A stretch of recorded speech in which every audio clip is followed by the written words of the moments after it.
Alors nous sommes réunis aujourd'hui parce que nous avions la réunion finale du projet CallRobot, qui est un projet européen composé de 11 partenaires européens, qui soient des universités, des centres techniques, des industriels, des PME, des groupes, des end-users comme Renault et Thales, issus de 5 pays, Allemagne, Italie, France, Portugal et Espagne. Donc c'est un projet collaboratif. Et nous démontrions aujourd'hui à la Commission, aux Project Officers et aux experts de l'Europe les résultats de ce projet. Dans le cadre du projet Renault, l'objectif était de démontrer qu'un robot mobile était capable de monter à l'intérieur d'un camion pour réaliser des opérations de vissage, pour des opérations qui sont finalement non ergonomiques. Donc ce n'est pas des problématiques de temps de cycle, mais plutôt des opérations non ergonomiques, donc des opérations de qualité. Le challenge était important, le consortium a relevé le défi et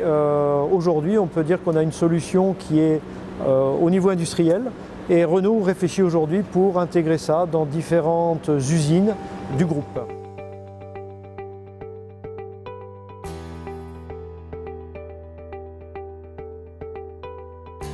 Alors l'objectif de Thales Alenia Space pour s'intégrer au projet CallRobot avec les arts et métiers,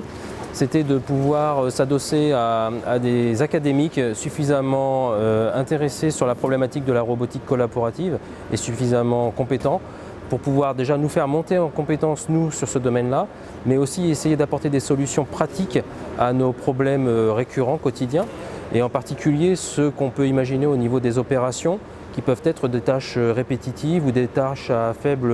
rendement cognitif. Donc vraiment ce qu'on souhaite faire derrière ça, c'est relâcher la pression cognitive des opérateurs et faire en sorte que ce soit le cobot qui les assiste dans leurs tâches quotidiennes, de manière à ce qu'ils se concentrent uniquement sur la valeur ajoutée qu'ils peuvent apporter au produit. Au bout de 36 mois de projet, les objectifs qui étaient donnés au départ de pouvoir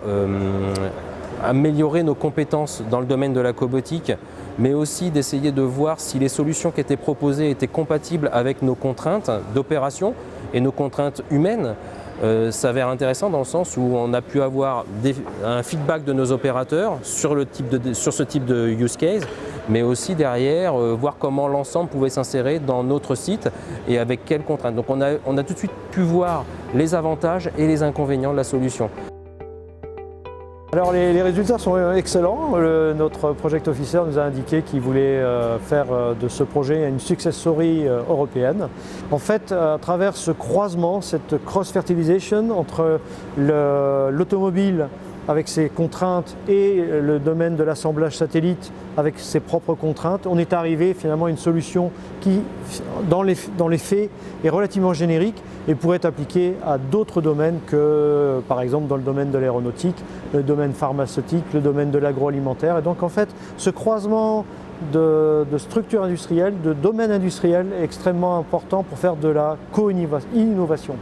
Et une des retombées de ce projet, c'est qu'une formation a été créée pour nos étudiants ainsi que des personnes qui veulent se recycler dans le domaine de la robotique, avoir des connaissances nouvelles.